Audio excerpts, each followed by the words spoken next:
Hi, I'm Todd Heitkamp, the owner of Dakota Angler here in Sioux Falls, South Dakota, with this week's 2-minute fishing report.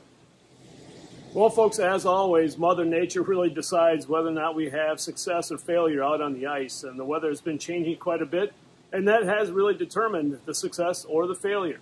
A lot of people were able to get out and enjoy the nice weather. A lot of people have been asking about the ice conditions, and honestly, folks, the main thing that we need to start to remember now is the ice is only going to get worse from here on out, okay?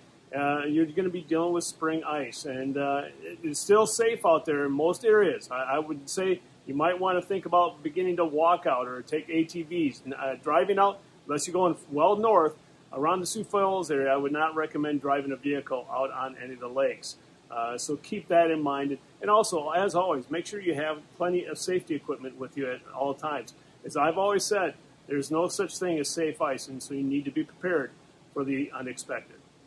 Well, folks, as far as the fishing report is concerned, around the area up in the northeastern part of the state, the lakes that produce walleyes this past week included Bitter, Reed, Indian Springs, Walleyes, Opitz, Dry Lake by Clark, Goose, Three Buck, Pius, as well as Casey's Slough. Down the southeastern part of the state, the lakes that have been producing walleyes continue to do so. Maybe a few different additions and maybe a few lesser fish being caught in some lakes, but all in all, holds pretty consistent. Dry Lake by Willow Lake, also Thompson, Whitewood, Ponset, Twin, which is a trophy lake northwest of Sioux Falls, and then also 81 Ponds, and a few being caught at Spirit, Sinai, Madison, Island, as well as Beaver. Now, what are guys doing to catch those walleyes out there? Again, it seems like a more, let's say aggressive type of bait. A lot of people are using the moonshine shiver minnows. Having a lot of good luck using them.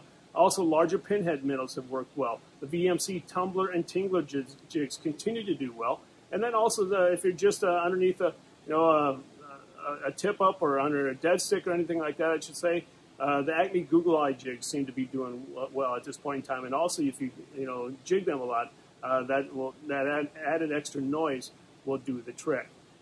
And as far as the perch bite around the area is concerned, again, very consistent along with the weather. When the weather's good, the perch bite is good. But the lakes that have produced perch this past week include Big Stone, Pius, Bitter, Stink. Also a few being caught at Walleyes, Ponset, both dry lakes at Willow Lake and also near Clark.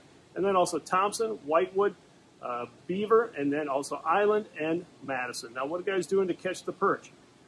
Still, a lot of people are using our clam exclusive pinhead Wonder Bread colors, the chartreuse and the regular Wonder Bread, and also in the jointed version. So doing quite well with them.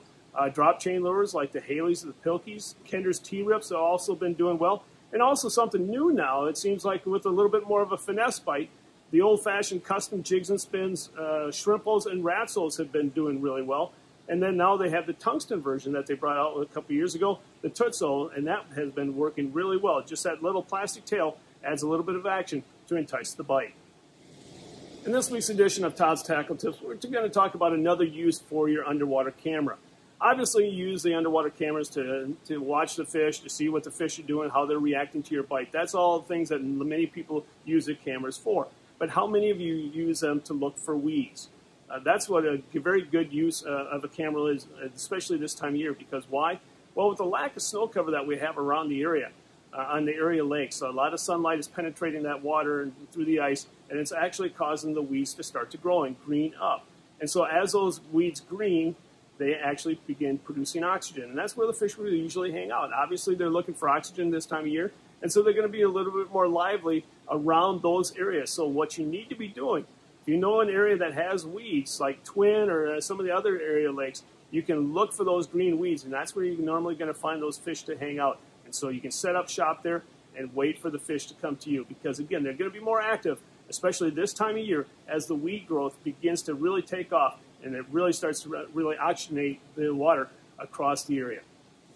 And now it's time to take a look at a few photos that you sent in to me this past week.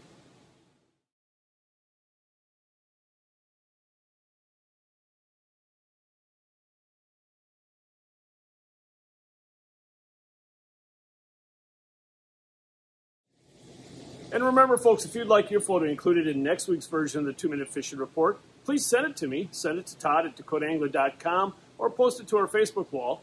If I use your photo, your name will be entered into a monthly drawing for a $25 gift certificate.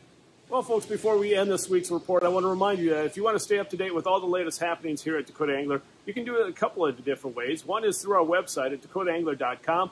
Anytime our inventory changes, we get new shipments in, the inventory is reflected immediately. So that's a great way to stay up to date with everything that's going on here at the store as far as inventory is concerned.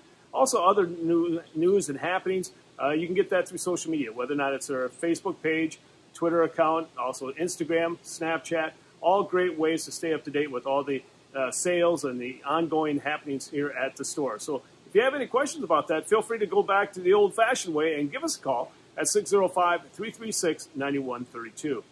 Well, folks, that's this week's version of the 2-Minute Fishing Report. For Dakota Angler, I'm the owner, Todd Heitkamp, and as we say around here, fish on! We'll see you next week, and again, thanks for watching. Stay healthy, and folks, stay safe.